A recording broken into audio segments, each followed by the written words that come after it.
Irrigation Mobile, quality e-learning experience on the go. You are welcome back to Agri Science class. My name is still Mr. Samuel, and we are now on irrigation. Irrigation. Definition. Irrigation is the artificial application of water to the farmland to supplement inadequate or erratic rainfall. Irrigation is the artificial application of water to the farmland to supplement inadequate or erratic rainfall. Now, water is the most important material required on the farm for planting of crops. So we can say that water is the limiting factor. During dry season, when there is no water, most farmers cannot cultivate. Then there is need to apply water. When you apply water on your own to the farmland instead of from the rain, then what you are doing is called irrigation. Now, what are the aims of irrigation? The first one is that a farmer practices irrigation because he wants to supply moisture for crops growth. He wants moisture to be supplied for crops growth. 2, so as to ensure survival of crops during drought. The drought period is a prolonged dry season, and at that time, everywhere will be dried. Water will be required for crop survival. 3, to cool the soil and atmosphere, thereby making the environment conducive for crops growth. When the environment is very cool, most crops will grow very well, and irrigation does that. Irrigation makes the environment be very cool and conducive for crops growth. It also to make early planting of crops possible. With irrigation, you can resume planting of crops in January. You do not need to wait till April or May. So irrigation enables a farmer to cultivate the farmland earlier than other farmers. Good. Now, those are the aims. What are the importance? Why do the farmers carry the irrigation activities out? Now, the importance of irrigation is very close to the aims. So if you write the aims as importance, you are equally correct. Now let's look at the importance of irrigation on the farm. Number 1, irrigation softens the soil for easy tillage operation. Tillage operation is the act of working directly on the soil, either with cutlass or with hoe or with plow, ridger, or harrow. Now, when the soil is very hard, it's difficult to work on it. So irrigation softens the soil and make it easy for all the cutlasses and the machines to work on the land. 2, it provides moisture for root absorption. I've mentioned that under the aims. Irrigation supplies moisture, water, for the absorption of the roots. It reduces excess salt concentration in the topsoil. During dry season, most of these minerals, most of the salt would have been concentrated because water has been removed. And in that form, it becomes so toxic for the plants or for the crops. Now, irrigation dissolves this excess salt concentration and makes it non-toxic for cross plants. Next, it cools the soil by reducing soil temperature. During dry season, everywhere will be hot. The soil will be very hot because of high temperature. But now, irrigation cools the soil and reduces the soil temperature, making it fit for crops growth. Now, irrigation makes early planting of crops possible. I mentioned that farmers will be able to cultivate faster than earlier than the other farmers. It ensures survival of crops during drought. I've already mentioned that. Then it increases crops yield on the farm. Irrigation makes the output on the farm to be increased. Irrigation increases the crop yield on the farm. In other words, irrigation enables farmer to have more output, large output than he should have had if he did not practice irrigation.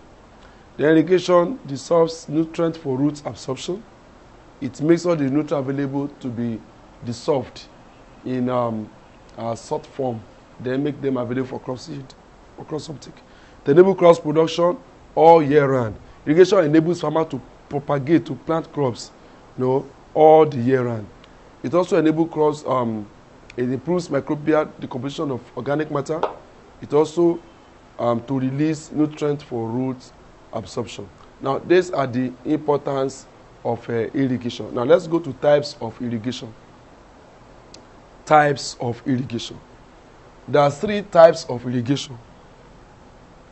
There are 3 major types of irrigation.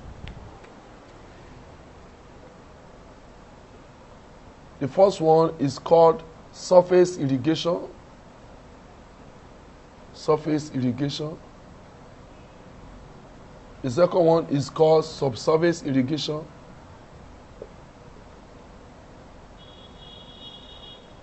Or you call it underground irrigation. And then you call it have the overhead irrigation.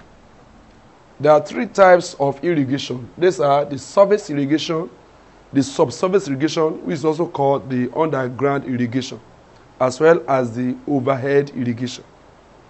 There are 3 types of irrigation.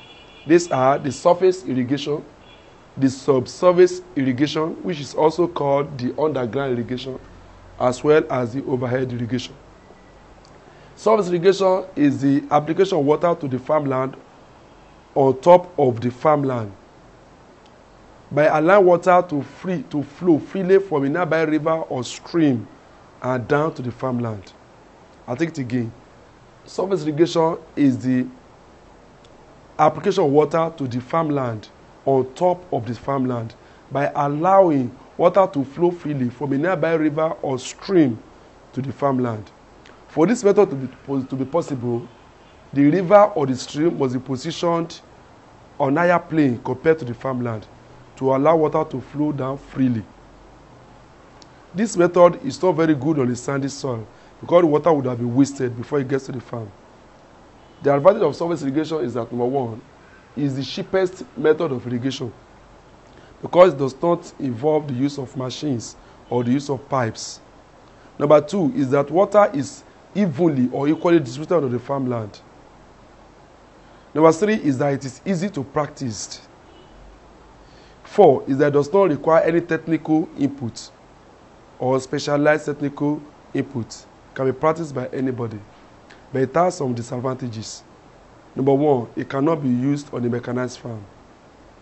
Number 2, the open ditches, trenches, and channels through which the water will pass to the farmland can serve as obstructions to farm machines. I said the ditches, trenches, channels, or pathways through which this water will pass from the river or stream to the farmland can act as impediment, hindrances to the free movement of farm machines. Then the water can also lead to flood or overflooding of the farmland because the water cannot be easily controlled. It cannot be easily regulated, and so it can lead to overflooding on the farmland. Let's go to subsurface irrigation. Subsurface irrigation involves, which is also called underground irrigation, involves the excavation of soil and arrangement of pipes, perforated pipes, from a nearby river or stream to the farmland. It involves excavation of the soil and arrangement of perforated pipes under the soil to direct water from a nearby river to the farmland. This water now settles under the soil, creating what we call artificial water table. And the water can only be made available for crops use through capillarity process. Capillarity is the upward movement of water in the soil. The artificial water table settles under the roots, and the water is absorbed to the root of the crops. Advantages of surface irrigation or underground irrigation. Number 1, it is less expensive than overhead irrigation. It is less expensive than overhead irrigation. Water loss due to evaporation and infiltration is reduced. Water loss due to evaporation and infiltration to the soil, because the water has to pass through pipes, it's not exposed. So water loss to atmosphere by evaporation as well by infiltration to the soil is reduced. The method is good on a sandy soil. The method is good on a sandy soil because pipes will be thickened, will be used to take the water through the sandy soil. So water does not lose in the sandy soil. Disadvantages. Number 1, it is expensive than overhead irrigation. It is expensive than overhead irrigation because you are going to buy pipes. It also requires minimal technical input. It requires minimal technical input because somebody will know how to align those pipes under the soil. Number 3, the pipes could be corroded on a longer time. It could be corroded and all the holes inside the pipes could be blocked, thereby frustrating irrigation process. Number 4, water with high salt content, water with high salinity cannot be used. This could corrode the pipes. Water with high salt content cannot be used. This could corrode the pipes. Now let's look at the overhead irrigation.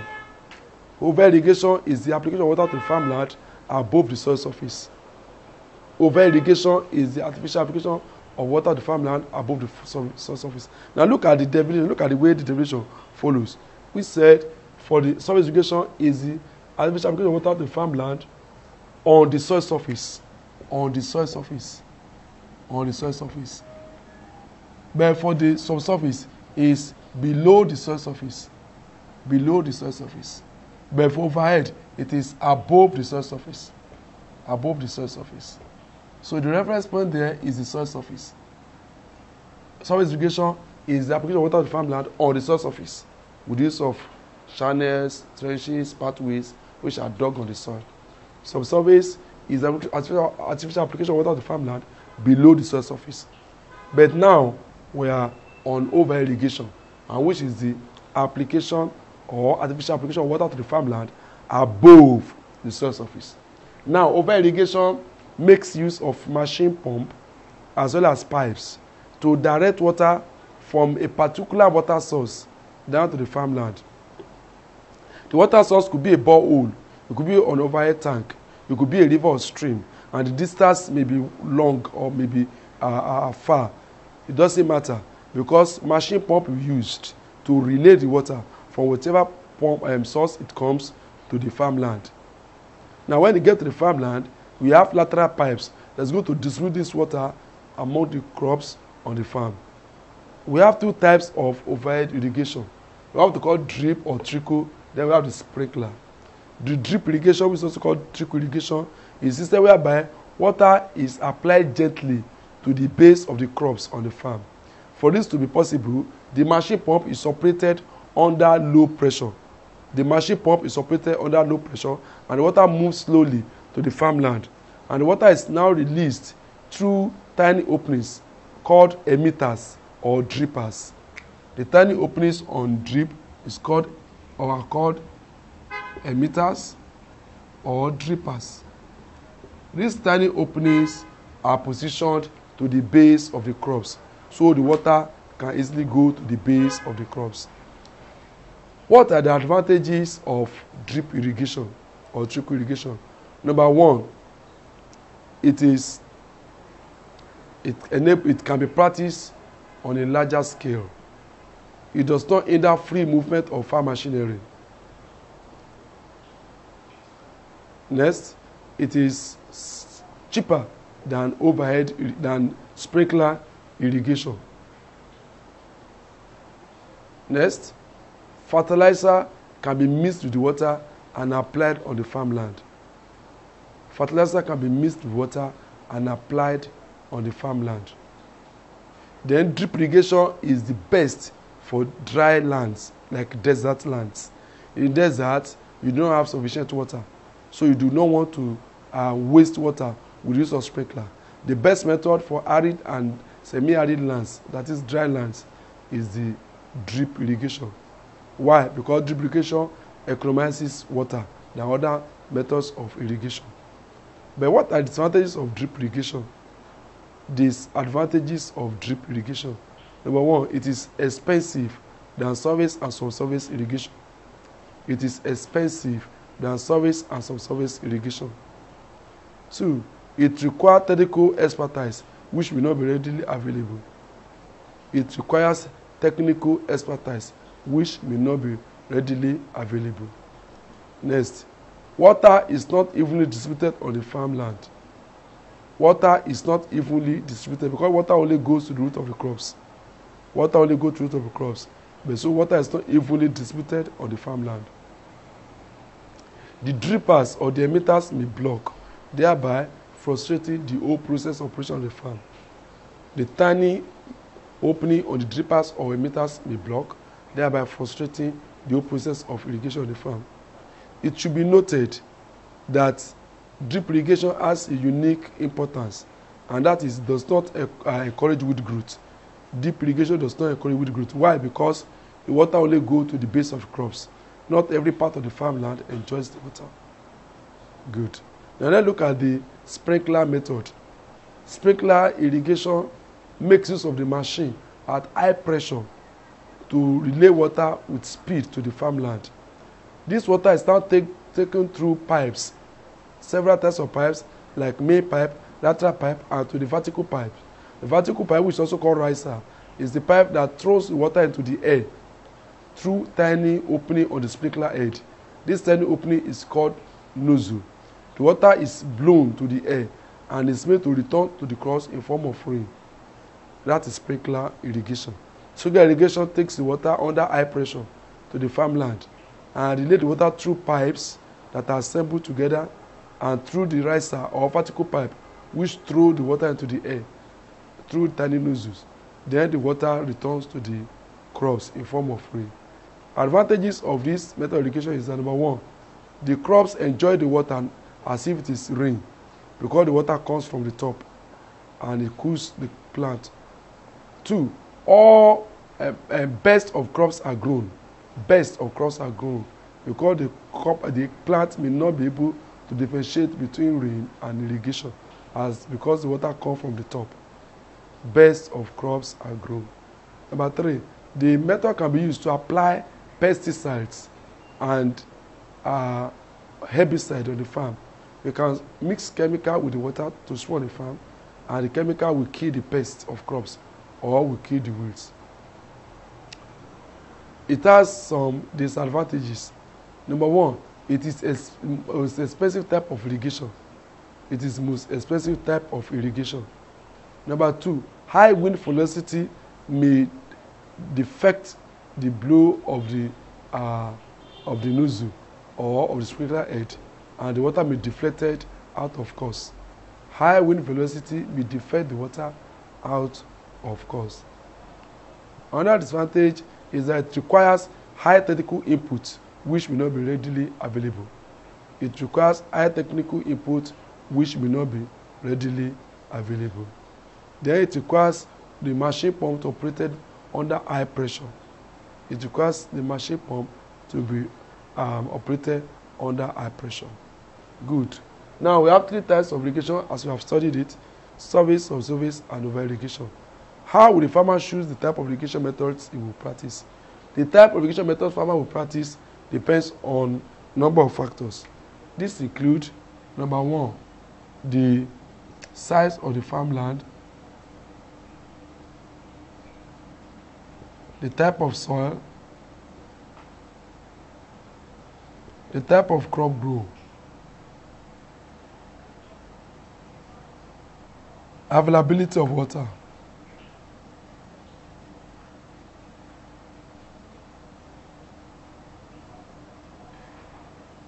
and financial strength, or you can say capital availability. These are the factors that can affect or influence the type. Then we have topography. All these are factors that can influence the type of irrigation the farmer practiced. Types of farmland, type of the soil, type of crop grown, availability of water, financial strength, and topography. What are the problems of irrigation? The problem of irrigation are all disadvantages of irrigation put together. Number one, non-availability of water may hinder the successive operation of irrigation of the farm. Non-availability of water could be a problem. That's number one. Number two, some irrigation methods hinder free movement of farm machines, e.g. surface irrigation. Number three, some irrigation methods water cannot be easily controlled in them, e.g. surface irrigation in some cases as a flooding method. Some irrigation methods are very expensive to practice, e.g. overhead irrigation. Some irrigation methods will lead to build up of pests and diseases on the farm, because the environment becomes so cool and predisposes crops to pests and diseases. Excess of crop produced during irrigation may lead to wastage if there are no adequate storage and processing facilities. If there are no technical support, irrigation activities may not be successful, and this technical input may not be readily available. These and others are the problems irrigation can give on the farm.